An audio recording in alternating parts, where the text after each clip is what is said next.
remarquez quand même que là, on est quasiment à 2 contre 2. Oh non. Pourtant, la halakha a été décidée comme Rav.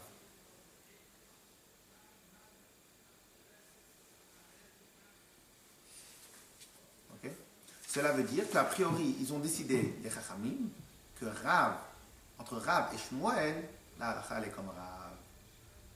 Pourquoi il y a un petit bête alors au-dessus du F3?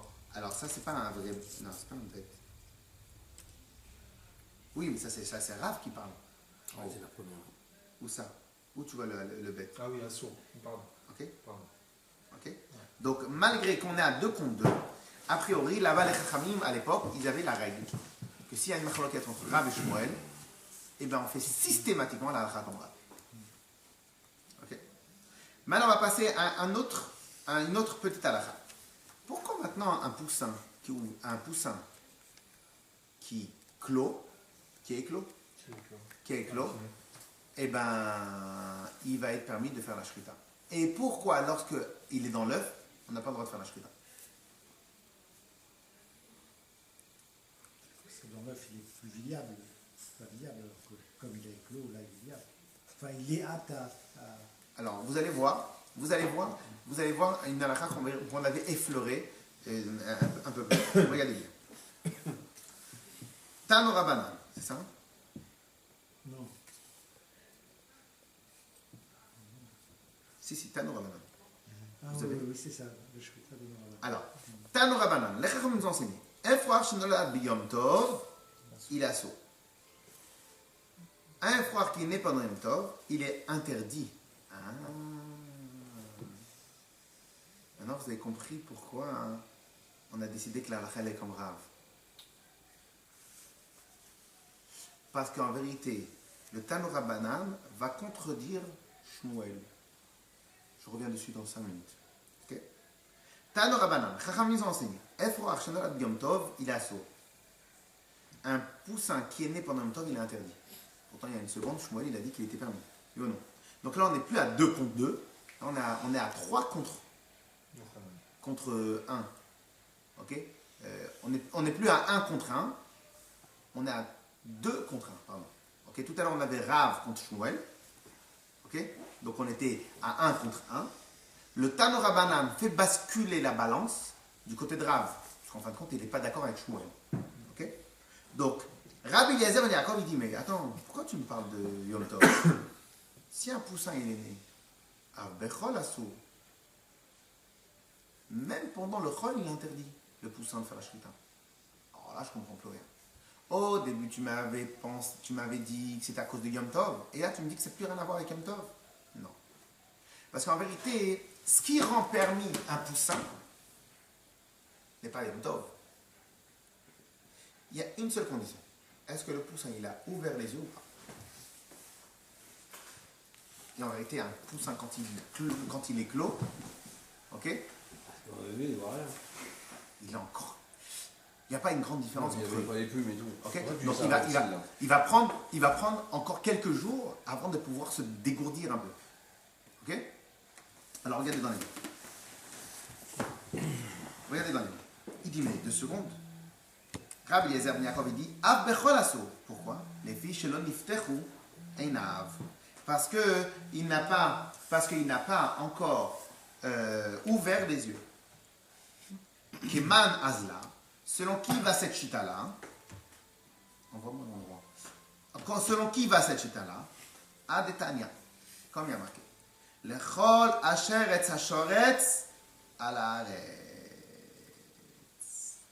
La Torah nous a dit, il est interdit de manger tous les rampants. En hébreu, comment on dit rampant? Reptile. Non. Insecte. Non. En hébreu. Comment on dit rampant? Rampant, bah, chéret. Sheretz. Ouais. On est d'accord? Donc, Sheretz, la traduction est rampant. Oui ou non? Si je dis un rampant, est-ce que j'ai besoin de dire un rampant sur la terre? Tu veux dire où? En dehors de la terre? Bah, dans l'eau, les crevettes. C'est autre chose. C'est quoi? Qu'est-ce qu'il y a marqué pour les... C'est le même terme, chéret. Pour les animaux de la mer, les animaux de la terre, c'est le même terme, c'est chéret. D'où on sait que tu as il y a une crevette qui est cachée, on ne sait pas laquelle, et tu as comment ça s'appelle, une rondelle. Sauterelle, crevette. Ouais, tu as une sauterelle qui est cachée, on ne sait pas laquelle, et tu as une crevette qui est cachée, on ne sait pas laquelle. Bien sûr. La crevette, c'est qu'on ne sait pas laquelle. Non, vous êtes sûr qu'il y en a pour les crevettes? Mais oui, comme la sauterelle. crevettes, L'une ou l'autre, déjà, enfin. Non, surtout là, il n'y en a qu'un seul que t'as le droit. Non, les sauterelles, faut avoir envie, quoi. Chanson de. Là, si tu l'attrapes. Alors, 2 secondes, 2 secondes. Mais c'est le même terme Chéretz. Bon. Pour les Alors, renforts regardez de la qu'est-ce qu'il dit. mer, Il dit comme ça. Il dit comme ça. Normalement, j'ai pas besoin de dire. Et parce qu'il y en a un guillemot sur le fond. Normalement, j'ai pas besoin de dire Ah, tout Ashoretz qui rampe sur la terre. Celui qui rampe où? Voilà, bien. Donc, à l'arrête, il est en plus. Pourquoi on a besoin de dire quand la Sheretz, Ashoretz, ou bien non, en vérité, non. C'est pas sur. Il dit comme ça, tous les rampants qui rampent sur terre. Tu aurais dû marquer tous les rampants sur terre. Pourquoi tous les rampants qui rampent sur terre? Tu aurais dû marquer tous les rampants sur terre ou de la terre. Pourquoi? On a déjà besoin. Parce que des fois, quand il y a des mots en plus, c'est pour nous donner une halakha en plus. C'est quoi la halakha en plus? C'est pour faire inclure les poussins. Qui sont pas rampants à la base. Voilà, qu'à la base, ils sont pas rampants. Quand ils se dégourdissent. Mais qu'en vérité, quand ils rampent par terre, ils rampent. Donc, c'est pas encore vraiment des animaux comme il faut. Et donc, ils ont plus le statut d'un non-statut que d'un vrai statut. Ok? Clair? Donc, regardez bien ce qu'il nous dit comme ça. Pourquoi j'ai eu. Donc, vous avez raison sur le à l'arrêt, parce qu'on aurait pu marquer à la maille. Donc, vous avez raison. Donc, en réalité, le chidouche, il n'est pas sur à l'arrêt, comme moi j'ai voulu dire. Et le chidouche, il est sur à sheretz, à shoretz à l'arrêt. Pourquoi on a dit à sheretz, à shoretz à l'arrêt? Il fallait dire quoi la shoretz à l'arrêt?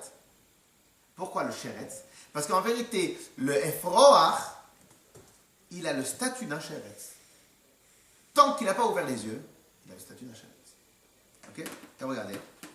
Rabbi Eliezer ben Yaakov il dit Abechol asur les fiches lo niftechu einav keman azla, comme qui on va à Détania, lechol hasheretz, ala shoretz, ala aretz, tous les rampants qui rampent sur terre, les rabot efochim shelo niftechu einehem, pour rajouter le din des poussins qui n'ont pas ouvert les yeux, keman, ke Rabbi Eliezer ben Yaakov, comme la chita de Rabbi Eliezer ben Yaakov. Conclusion. Est-ce que j'ai le droit de manger un poussin? Non. Pourquoi? Dès lors qu'il a ouvert les yeux, ça veut dire qu'il s'est dégourdi. Qui s'est dégourdi, c'est ouvert au monde, c'est plus un poussin, ça commence à être un petit coquelet. Ça commence à être un petit peu coquelet. Tant qu'il est poussin, je ne sais pas voir. Ok? Très bien. Question. Pourquoi on a décidé que la halakha est comme Rav, alors que Rav et Shmuel ils étaient de la même époque?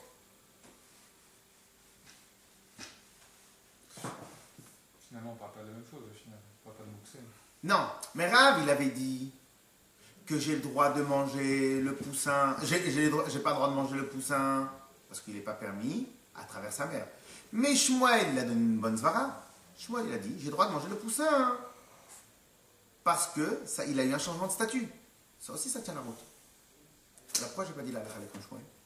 Non, il n'a pas changé de statut. Si. Il a un propre à la consommation toujours. Oh, mais la logique, elle tient la route. Il a eu un changement de statut. Je le vois pas. Ben, au début, le poussin, quand il était dans l'œuf, il était complètement rien à voir. Le fait qu'il est sorti de l'œuf. Mais il rentre toujours, donc il est toujours impropre. Oh. Alors, Rabbi Eliezer ben Yaakov, il a rajouté un paramètre Que tant à qu'il rentre, éclore. C'est que c'est pas éclore qui donne la force, c'est rempli. c'est l'ouverture des yeux. Donc, ce qui fait qu'en vérité, c'est comme si on va dire que Shmuel, il a une erreur à la base dans le paramètre de sa réflexion. Et donc, au final, t'élimines Shmuel de la course, il te restera. Et donc, la halakha est comme ça. Ok? Donc, au final, cela veut dire que même quand dans la halakha, comment on faisait le calcul? On faisait un calcul selon, en vérité, il fallait que celui qui a raison, il ait totalement raison, qu'il ait personne qui le compromette. Ok? Peut-être un cours un peu compliqué. On révisera un peu. Sinon, la semaine prochaine, c'est plus sympathique. Azak ou Baruch. Et là, on est dans les temps? On a terminé dans les temps.